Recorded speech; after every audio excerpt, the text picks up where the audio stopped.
Bonjour à toutes et à tous. Merci de vous être connectés sur ce web séminaire. Passer à des services analytiques entièrement gérés. Donc, cette présentation se déroulera en trois parties. Une première partie que je couvrirai concernant les enjeux, bien entendu, des analytiques et particulièrement des services dans le cloud. Ensuite, nous aurons un retour d'expérience d'Arnaud Coll de la société Hippon Technologies. Et enfin, nous aurons une session ouverte de questions-réponses pendant laquelle nous aurons l'occasion de répondre à vos questions. Donc n'hésitez pas à indiquer vos différentes questions dans l'onglet questions qui se trouve dans la plateforme et nous aurons la chance de pouvoir à la fin de cette session répondre aux questions que vous aurez postées. Alors l'agenda se compose par bien entendu une introduction, nous nous présenterons et puis ensuite nous parlerons de pourquoi aller vers des services dits managés, des services analytiques managés. Ensuite, nous aurons trois exemples d'applications dites managées.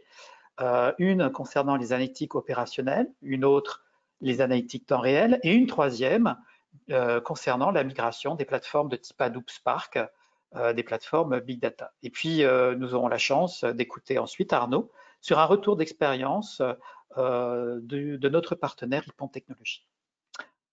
Alors, Arnaud, est-ce que tu peux te présenter, s'il te plaît?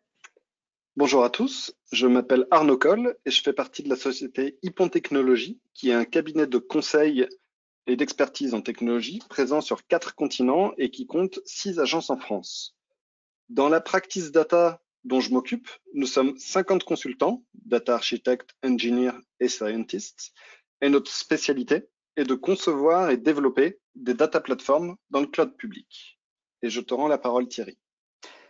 Merci Arnaud. Donc, je suis Thierry Pierre, je suis Business Developer Analytique pour AWS France et j'ai la chance de vous présenter la première partie de cette présentation. Alors, on va commencer par la donnée qui est aujourd'hui au cœur de chaque entreprise, cet actif immatériel essentiel aujourd'hui pour quasiment toutes les entreprises dans tous les secteurs d'activité. Aujourd'hui, le Gartner déclare d'ailleurs que dans le domaine technologie, le domaine numéro un reste toujours et encore le traitement de cette donnée, la business intelligence et les analytiques. L'explosion de cette information est bien entendu essentielle hein, dans différents métiers. Elle est liée bien entendu à une explosion organique, explosion liée simplement par un usage croissant des applications. Elle est liée aussi par de plus en plus de cas d'usage et une volonté farouche dans nombreux métiers de vouloir tirer tous les bénéfices de cette information. Et puis aussi une grande diversité dans cette information. On va maintenant traiter au-delà de la simple donnée structurée. On va traiter des données non structurées, semi-structurées et du son, de l'image et bien d'autres informations. Donc, une très grande diversité, une explosion des cas d'usage et donc obligatoirement une explosion des personnes susceptibles de pouvoir adresser cette information. Non content de la produire, nous voulons la consommer et la consommer pour pouvoir exécuter de nouveaux cas d'usage. On va avoir de nouveaux cas d'usage qui vont alimenter en temps réel ou en batch des informations provenant d'applications ou tout simplement d'objets connectés. On a de nombreux cas d'usage aujourd'hui, et particulièrement dans les applications et les analytiques dites en temps réel.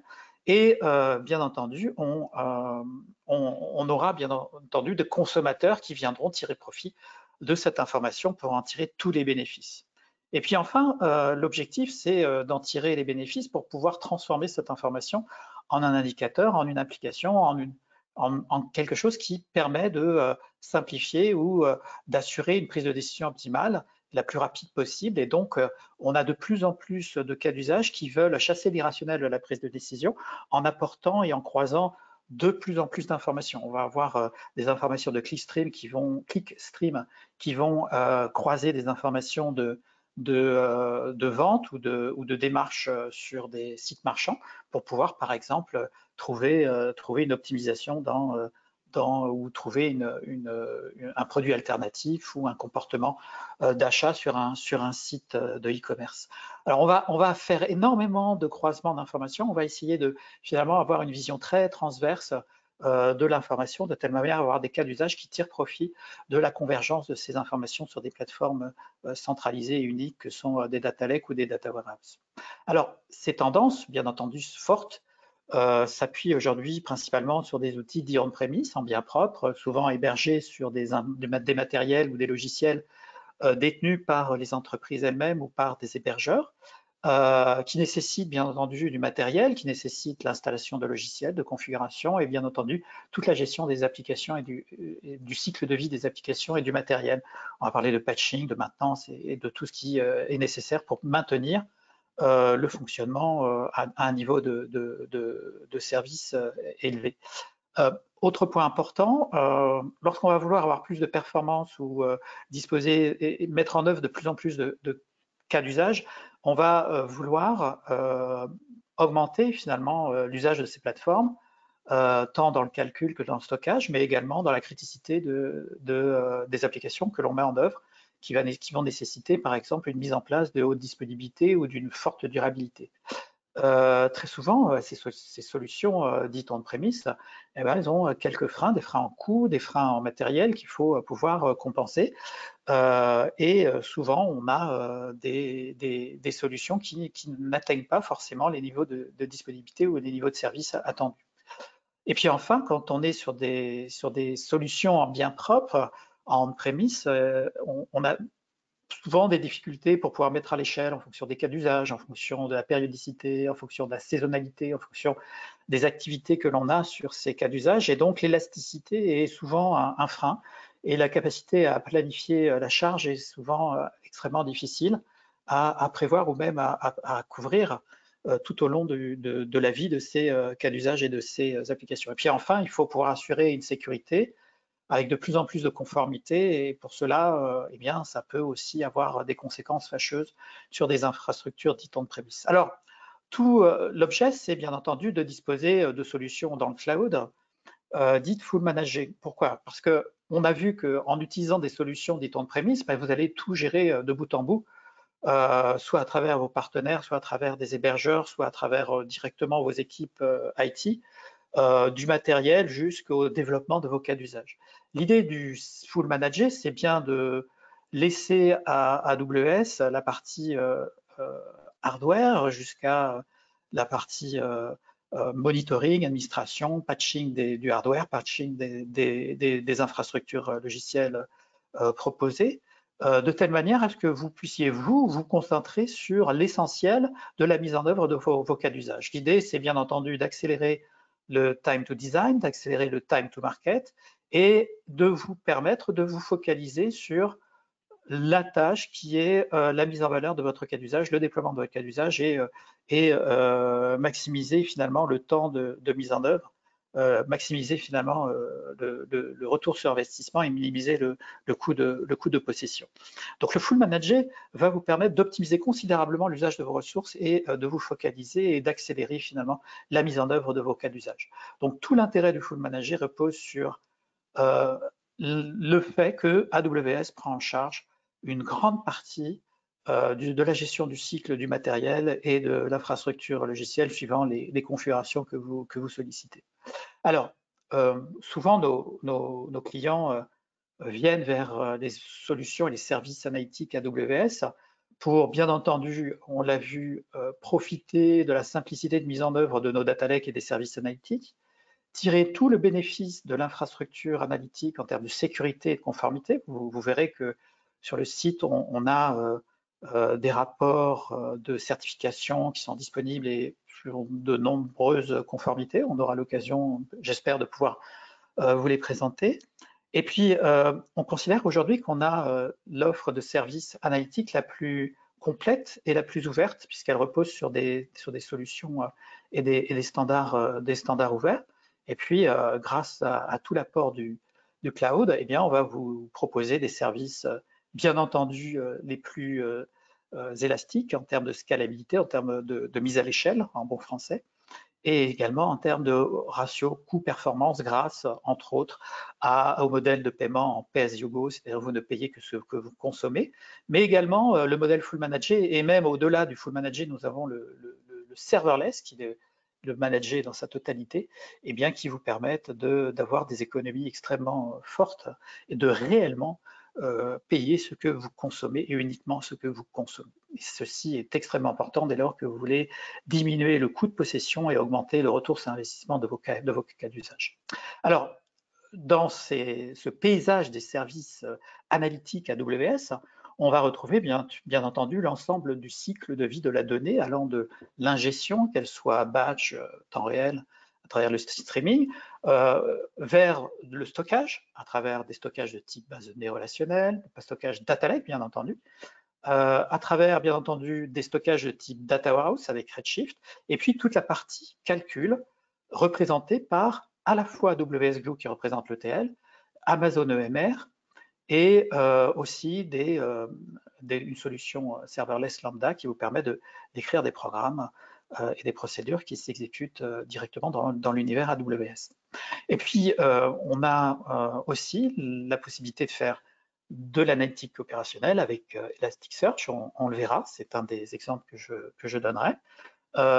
Du calcul sur Amazon EMR, qui est un des exemples également que nous donnerons, et puis de l'analytique temps réel avec, entre autres, la solution Amazon MSK, Managed Services Kafka, que nous détaillerons tout à l'heure.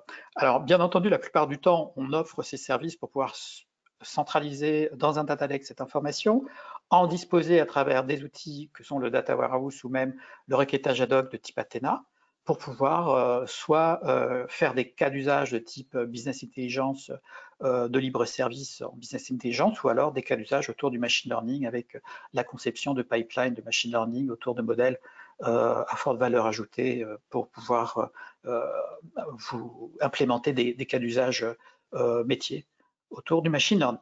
Donc, ce paysage, bien entendu, est totalement intégré et on va s'intéresser tout particulièrement à 3 cas d'usage bien précis qui démontrent tout l'intérêt du full manager chez AWS. Le premier étant l'analytique opérationnelle, le second étant l'analytique temps réel et le troisième étant, bien entendu, la migration des infrastructures Hadoop, Spark, Big Data. Alors, commençons tout d'abord par décliner. On va commencer par parler de l'operational analytic. L'operational analytic, aujourd'hui, c'est l'aptitude de pouvoir à la fois faire de la recherche avec Elasticsearch, donc c'est un moteur de recherche, mais aussi, et c'est dans beaucoup de cas, je dirais une grande partie des cas, on a nos clients qui nous demandent Elasticsearch pour pouvoir faire de l'analyse de logs, de journalisation, de pistes d'audit, de toute information complémentaire, technique, ou tout simplement des journalisations qui sont des journalisations applicatives, pour pouvoir faire de l'analyse. Analyse qui vont permettre de détecter des anomalies, générer des indicateurs, détecter des anomalies en termes de sécurité, détecter toute forme d'information susceptible de générer une valeur, d'améliorer une qualité de service d'application ou d'infrastructure, d'alerter en cas de risque, quel qu'il soit, ou détecter des anomalies qui nécessitent une notification ou une action à proprement parler. L'idée ici, c'est bien de tirer profit d'une solution Elasticsearch, donc qui est combinée à Kibana et Logstash, et tout cela est mis en œuvre et proposé en full manager par AWS. Donc vous allez pouvoir en quelques clics créer un cluster Elasticsearch et en disposer pour pouvoir mettre en œuvre votre cas d'usage autour de l'Operational Analytics. Donc il vous faut que quelques minutes pour créer le cluster et ensuite vous en disposer dans le cloud. Alors lorsque vous allez élaborer et créer votre cluster, vous allez choisir en fonction de votre cas d'usage le nombre de nœuds et l'ensemble des stockages et le volume du stockage que vous souhaitez mettre en œuvre. Alors, point important, Elasticsearch aujourd'hui, c'est, je l'ai dit, du full manager, je l'ai répété, mais c'est aussi un moyen de pouvoir l'intégrer à l'ensemble des services que nous avons vus tout à l'heure. On va pouvoir, par exemple, récupérer des informations en temps réel avec Kinesis pour alimenter le moteur Elasticsearch. On va pouvoir récupérer des informations directement du data lake. On va pouvoir également tirer profit de toute l'infrastructure pour pouvoir générer des indicateurs autour de Elasticsearch.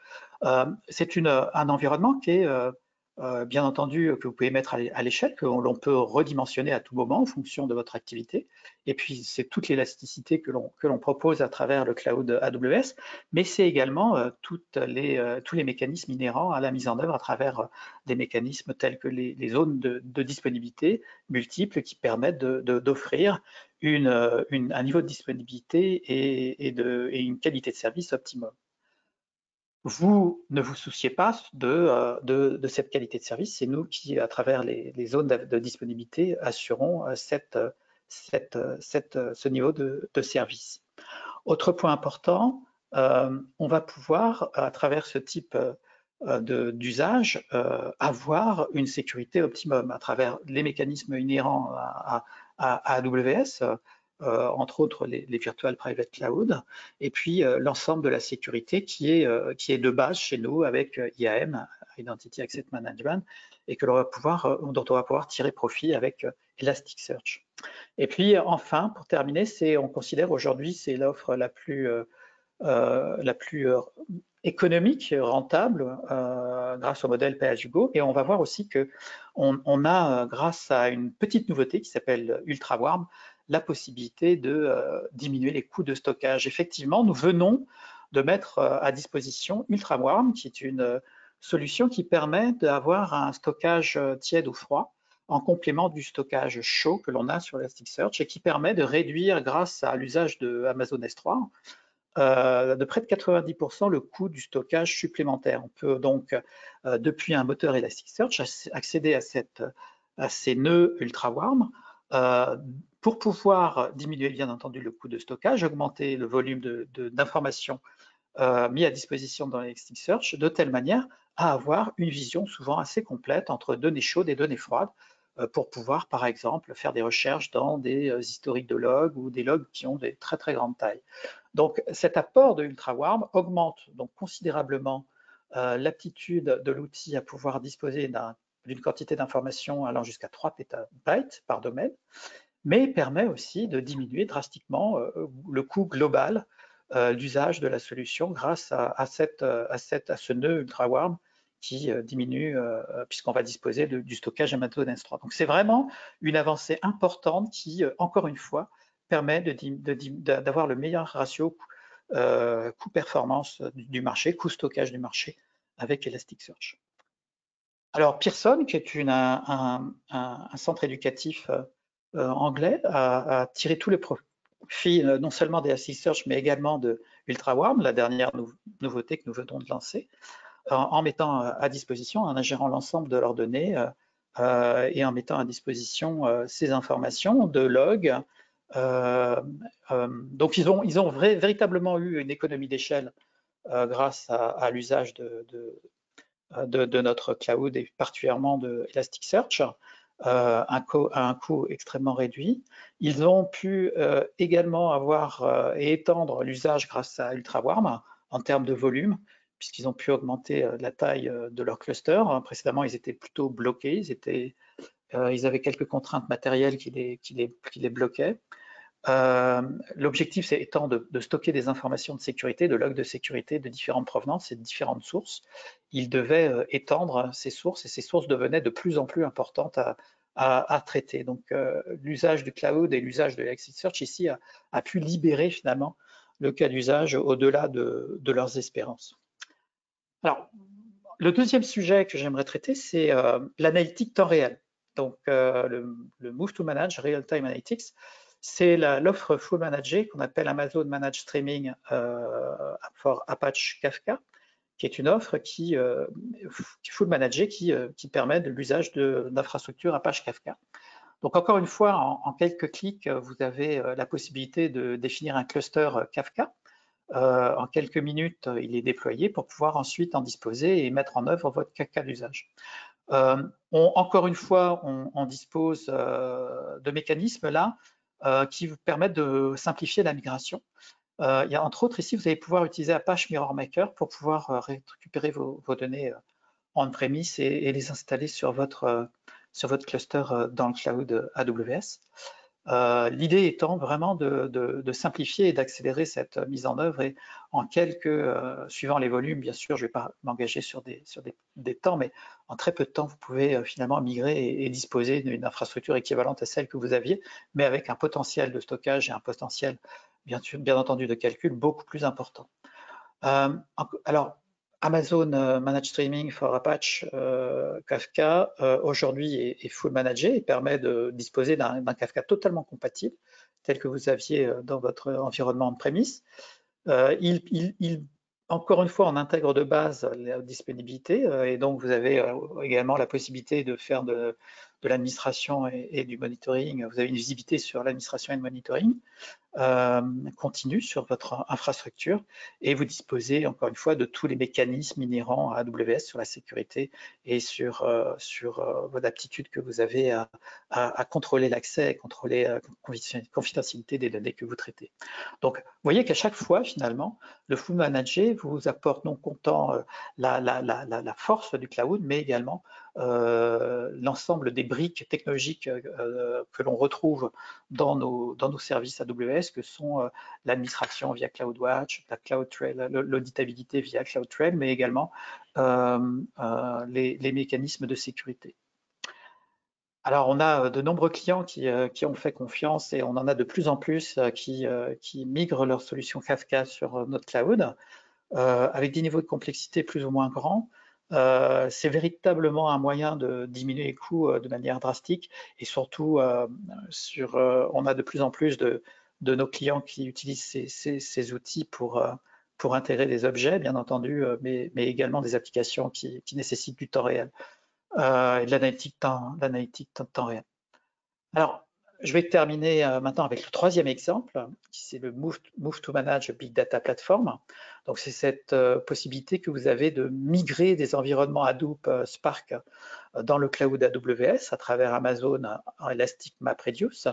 Et Amazon Elastic MapReduce aujourd'hui contient plus de 21 composants de open source, de l'infrastructure et du framework Hadoop Spark, mis à disposition à travers une multitude de versions disponibles. Donc, la version que vous avez en prémisse, on peut, je pense, la retrouver au sein de notre cloud pour pouvoir très rapidement migrer vos environnements.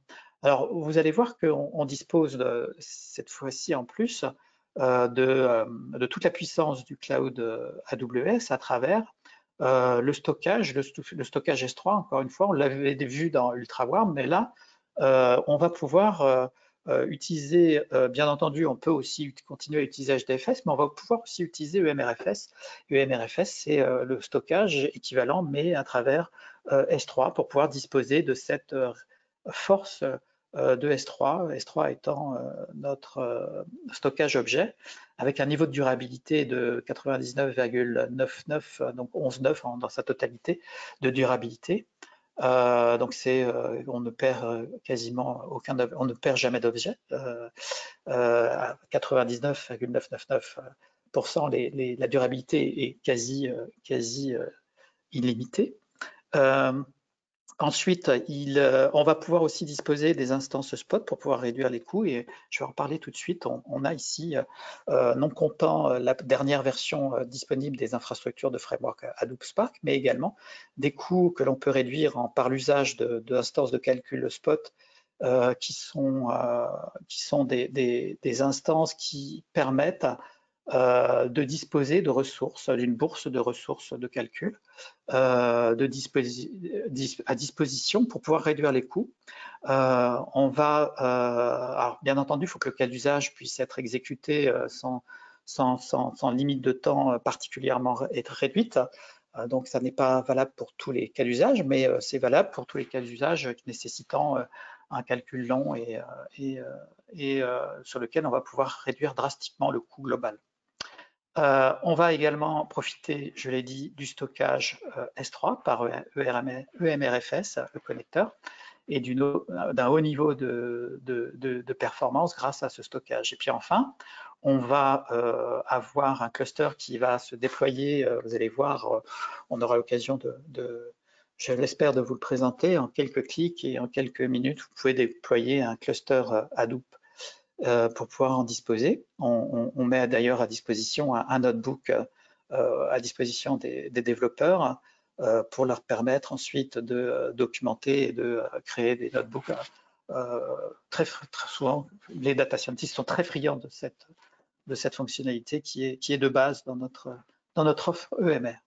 Donc, une solution full managée avec plus de 21 modules open source, des réductions de coûts extrêmement fortes. D'ailleurs, on a IDC qui a fait une étude qui montre qu'on réduit de 57% le coût de mise en œuvre d'une infrastructure Hadoop par rapport à une infrastructure Hadoop on-premise, de par l'usage de ces instances spot qui réduisent le coût de calcul grâce à cette bourse du calcul, et puis de par aussi l'usage du stockage sur S3. Donc une réduction de coûts extrêmement importante sur ce type d'infrastructure. On vous aide également dans la mise en œuvre de cette migration. On peut vous proposer, le cas échéant, des ateliers sur lesquels on va réfléchir ensemble à votre cas d'usage. On va analyser votre environnement, on va planifier, on va essayer d'identifier quels sont les points susceptibles, les points d'attention susceptibles de considérer dans le cadre d'une migration, puis on va vous proposer un plan de migration avec des étapes recommandées. Alors on peut le faire directement nous à AWS ou par le biais de partenaires.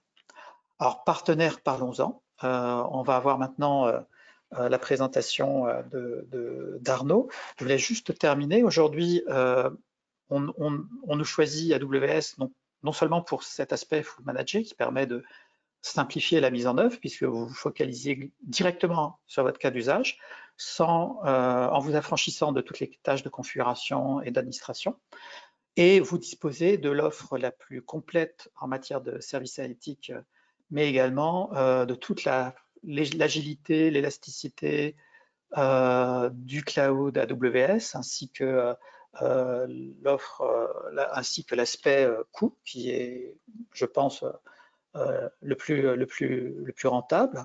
Et puis enfin, un moyen de disposer rapidement et facilement de data lake et de services analytiques grâce non seulement au full manager, mais au serverless.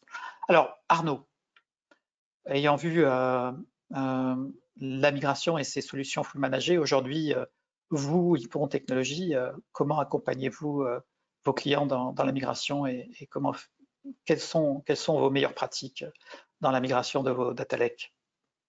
Alors, pour vous présenter justement ces bonnes pratiques, j'ai envie de vous faire un retour d'expérience de 3 migrations que nous avons menées avec succès. Et le premier retour d'expérience concerne une assurance maladie, et c'est un très bon exemple de ce qu'on appelle en migration de data platform, ce qu'on appelle le replatforming. C'est-à-dire qu'on va reproduire sur AWS une architecture existante on-premises.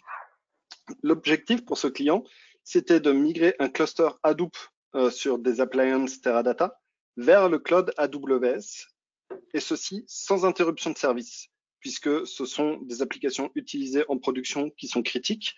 On ne souhaite absolument pas perturber le fonctionnement de la société, aussi bien pour les utilisateurs internes que les utilisateurs externes. Donc, les besoins pour cette migration était de réduire le coût. C'est un souhait, un challenge qu'on va souvent retrouver dans les migrations de data platform, tirer parti justement des services managés AWS pour être capable de réduire les coûts de possession de la plateforme et fournir, ça c'était un besoin très fort, fournir strictement le même niveau de service. Et dans ce cas-là, c'était ni plus ni moins de niveau de service. Des fois, souvent, on nous demande plus. Là, on nous demandait même pas plus, on demandait stricto sensu le même niveau de service. Alors, il fallait respecter les standards de sécurité de l'hébergement de données de santé aux États-Unis, qui s'appelle HIPAA. Et il faut savoir qu'à l'époque où on a réalisé cette migration, Elastic MapReduce n'avait pas encore le tampon pour le respect de cette réglementation. Donc, le choix qui a été fait, c'est de créer un cluster Hadoop ISO sur des machines EC2. Et pour pouvoir le faire de manière automatique et tester, il fallait le scripter, évidemment. Donc, le gros de notre travail a été justement de concevoir et de tester et de déployer des scripts de création automatique de clusters Hadoop sur instance EC2. Et le client, ce qui a maximisé la réussite de ce projet, c'est qu'on a su à tout moment accompagner le client dans la culture du cloud, lui montrer l'usage de la plateforme, lui montrer comment il allait être capable finalement de prendre le pouvoir sur son environnement déployé sur AWS. Et c'est ça, à notre avis, qui a fortement permis d'atteindre les résultats que nous avons obtenus. Donc les résultats sont ceux-là, 30% d'économie sans interruption de service, pour une plateforme totalement identique. Et bien sûr, vous imaginez aisément la scalabilité et la disponibilité des serveurs sur AWS est extrêmement facilitée comparé à une scalabilité on-premises où on doit provisionner une machine, la racker, la connecter au réseau et ensuite déployer les stacks Hadoop, etc. Donc, à partir du moment où la machine est connectée au réseau, évidemment, on peut automatiser le déploiement. Mais chez AWS, vous avez des instances qui sont disponibles en quelques secondes. Et c'est ça qui change énormément la disponibilité de la plateforme. Notre second retour d'expérience, c'est une refonte d'architecture cette fois. Et dans ce type de migration, on va chercher à améliorer notre architecture en utilisant les services entièrement gérés proposés par AWS que Thierry vous a présenté au cours de ce webinaire. Donc là, on est dans le cas d'une banque indépendante et qui a souhaité moderniser sa data platform pour passer de Amazon vers le service de Hadoop, pardon, vers le service managé équivalent côté Amazon qui s'appelle Elastic MapReduce. Et cette fois-ci, le besoin de migrer a été aussi déclenché par le fait que la plateforme de données qui était utilisée auparavant par une business unit a été généralisée à toute la société. Donc, le souhait était vraiment de pouvoir moderniser, pérenniser l'architecture, passer à l'échelle et réduire les coûts et réduire la charge de travail pour les ops. Donc les challenges, cette fois, c'était non seulement de moderniser l'architecture, mais du coup aussi d'offrir plus de services pour supporter de nouveaux cas d'usage, comme le streaming, comme le stockage pour les autres business units, et aussi la publication de datasets entre les différentes BU. Et bien sûr, gagner en élasticité en réduisant les coûts, c'est vraiment ce qu'on souhaite tous obtenir en allant dans le cloud. Donc, les solutions que nous avons proposées, c'est une architecture repensée pour se centrer sur des services AWS entièrement gérés. Donc, finalement, enlever la charge humaine de surveiller, par exemple, la disponibilité du CPU, la consommation en ressources du cluster. Si on détecte, si on a configuré notre cluster pour se scaler automatiquement, rajouter un nœud automatiquement quand on atteint par exemple 80% de consommation CPU. Tout ça, on peut le rendre automatique dans AWS et de manière beaucoup plus rapide et efficace que on-premises. Et avec EMR, on n'a même pas besoin d'aller jusqu'à ce niveau de détail. On peut lui dire, on peut le configurer pour qu'il soit capable de provisionner lui-même au bon moment des instances supplémentaires et de rajouter des nœuds au cluster et de la même manière les enlever quand ils sont plus nécessaires. Donc de s'adapter au pic de charge. Mais en plus, on a pu bénéficier de services innovants pour, par exemple, l'intelligence artificielle et le machine learning, comme Amazon SageMaker, ou tout simplement pour explorer les données, comme par exemple avec Athena, qui permet d'explorer en SQL des données qui sont stockées dans S3 ou maintenant avec les Federated Queries, même dans d'autres bases de données sur AWS, et pouvoir aussi visualiser des données, construire des tableaux de bord interactifs avec QuickSight. Et le résultat, c'est qu'on a vraiment levé un verrou qui existait sur l'architecture, sur l'infrastructure. Grâce à S3 et à l'utilisation de MRFS, on n'a plus de limite de stockage pour le cluster, puisque S3 n'est pas limité en termes de stockage. Et on a beaucoup moins de configuration puisque on utilise des services entièrement gérés d'AWS. On a réduit les coûts d'un facteur 5. Ça, déjà, c'est un gain très important. Mais surtout, on a pu libérer de la disponibilité des ops, puisque pour gérer maintenant toute cette plateforme qui a été généralisée et qui offre plus de services, un ops est capable de gérer cette plateforme à lui tout seul. Enfin, le dernier retour d'expérience que je souhaite partager avec vous, c'est aussi le plus ambitieux. Cette fois, il s'agit d'une réécriture complète d'une architecture afin de pouvoir s'appuyer sur les services cloud natifs d'AWS, tels que les services qu'on appelle serverless.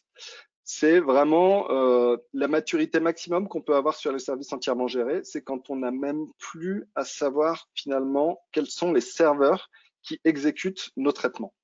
Et là, l'objectif, c'était de moderniser une architecture monolithique qui reçoit des événements tout au long de la journée. Et l'architecture de ce service est le service de calcul de notes de risque pour faire de l'assurance crédit. C'est vraiment le métier clé de cette société.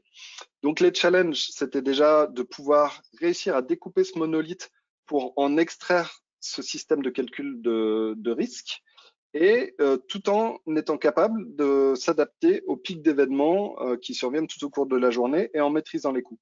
Et la solution que nous avons proposée, c'est l'utilisation conjointe de plusieurs services AWS, notamment Elastic MapReduce et Elasticsearch Service.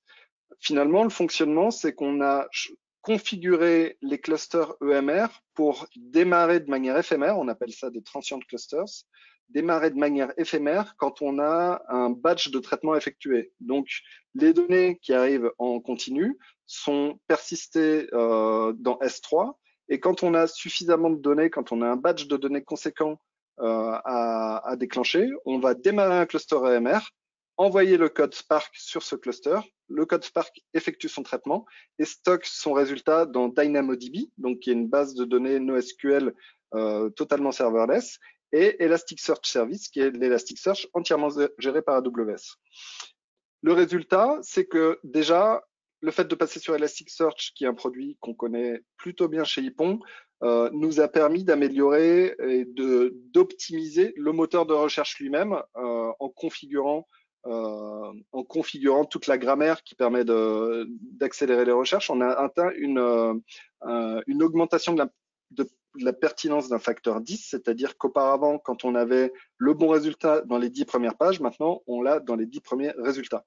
Et ça, c'est un avantage concurrentiel non négligeable dans un climat compétitif tendu. Le second avantage, c'est le temps de réponse, qui est 75 fois plus rapide et surtout avec 35% de réduction de coûts. Donc là, on a vraiment trouvé le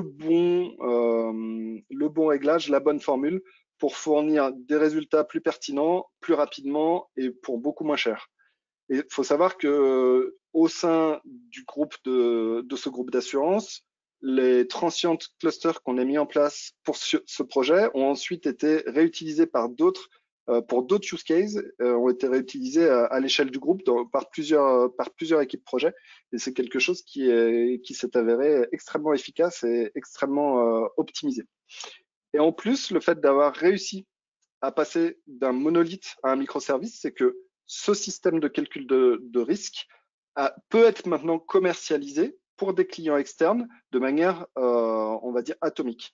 On peut revendre pour des clients ces datasets ou plutôt cette API, chose qui était, vous l'imaginez bien, totalement trop complexe avant dans un contexte monolithique. Finalement, ce que nous avons retenu de nos multiples retours d'expérience, et j'en viens à ta question Thierry sur les bonnes pratiques, c'est qu'il faut appréhender une migration avec méthode. Et la méthode qu'on vous propose, elle est très simple. C'est une méthode itérative en 5 étapes. Et on va commencer par découvrir votre stratégie, votre vision, pour pouvoir prioriser les use cases et construire une migration de manière réfléchie et de manière progressive pour finalement adresser de plus en plus de use cases. On ne va pas forcément commencer par le plus complexe, mais au contraire par celui qui va concerner une vaste majorité des clients ou des utilisateurs. Et ensuite, on va petit à petit rajouter des fonctionnalités. Mais pour ça, il faut qu'on ait une roadmap claire de migration et qu'on en profite pour se poser la question de savoir ce qu'on garde et ce qu'on va laisser sur l'ancienne plateforme, puisque on se rend compte que souvent les data lakes ont grossi de manière plus ou moins finement pilotée. Et dans ce cas-là, des fois, c'est le bon moment aussi de se dire ce use case-là, il nous apporte trop peu de valeur pour qu'on ait envie de le migrer. On va plutôt essayer de garder la partie qui nous intéresse de ce use case et l'intégrer à un autre. Donc, il y a des datasets ainsi qu'on va pouvoir choisir de ne pas migrer puisqu'ils sont trop peu utilisés. Donc, une fois qu'on a imaginé cette roadmap et qu'on a bien préparé les étapes de la migration, on va pouvoir faire des ateliers d'architecture et d'intégration pour choisir les composants parmi la galaxie de services AWS, choisir les composants qui répondront le mieux aux besoins métiers de ce use case. Ensuite, on va pouvoir effectuer la migration à proprement parler. On va migrer les données, mais on va aussi migrer les traitements. Par exemple, si on migre d'un cluster Hadoop vers EMR, on va migrer ce qu'il y avait dans HDFS vers S3 et on va migrer éventuellement les traitements Hive vers Hive sur EMR.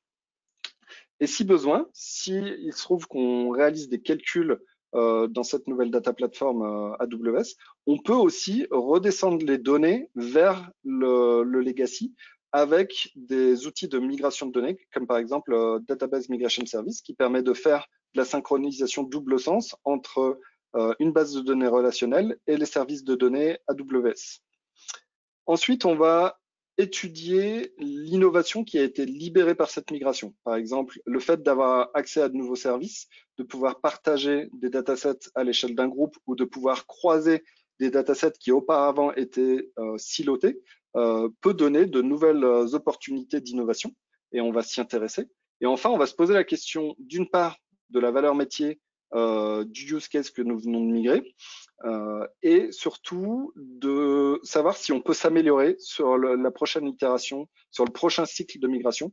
Est-ce qu'il y a des choses qu'on peut automatiser? Est-ce qu'on peut améliorer la testabilité, la documentation, l'onboarding, l'empowerment du client sur sa plateforme? Donc voilà les bonnes pratiques qu'on a retenues, la méthode finalement qu'on a constituée suite à nos différentes expériences de migration vers AWS. Et je te rends la parole, Thierry, pour le mot de la fin. Merci beaucoup Arnaud et pour ces trois exemples qui démontrent l'apport du full manager.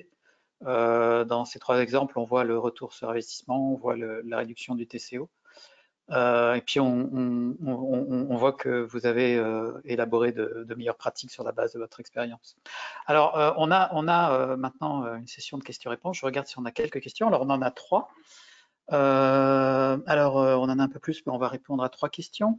La première, c'est est-ce que Kibana fait partie de l'offre Elasticsearch? Alors oui, tout à fait. C'est-à-dire que quand vous mettez en œuvre Elasticsearch, vous disposez de Kibana. Et c'est une solution qui est full managée tout autant que l'offre Elasticsearch. Deuxième question, est-il possible de déployer d'avoir des serveurs transitoires? Donc Arnaud en a parlé sur le troisième exemple, effectivement. On a possibilité d'avoir des transientes serveurs sur Hadoop Spark, sur l'offre Amazon EMR. On peut tout à fait démarrer à la demande un serveur, exécuter un calcul et l'arrêter de telle manière à optimiser le coût et avoir le meilleur ratio coût-performance avec une infrastructure de type Hadoop Spark. C'est tout à fait envisageable. Et puis enfin, une troisième question qui est sur le format des données dans S3 via EMR. FS, dans les infrastructures Hadoop Spark, est-il possible de partager des informations? Effectivement. Dès lors que vous utilisez le stockage EMRFS, vous disposez des données dans S3 et ces mêmes données sont exploitables par d'autres outils. Exemple, vous pouvez faire des calculs avec EMR, des calculs extrêmement importants sur des volumes de données, puis ensuite disposer de cette donnée et pouvoir en disposer dans Athena, les charger dans Redshift ou encore les utiliser directement dans QuickSight. Donc tout l'intérêt de MRFS, c'est effectivement de partager le data lake avec l'ensemble des autres services AWS et de pouvoir, par exemple, c'est souvent le cas, créer un pipeline machine learning depuis ces informations. Voilà. Pour les autres questions, on y répondra nominativement et je voulais vous remercier de votre attention. N'hésitez pas à nous contacter. Nous sommes, donc j'ai mis ici mon adresse email, mais vous pouvez aussi nous contacter par l'entremise de votre représentant commercial AWS.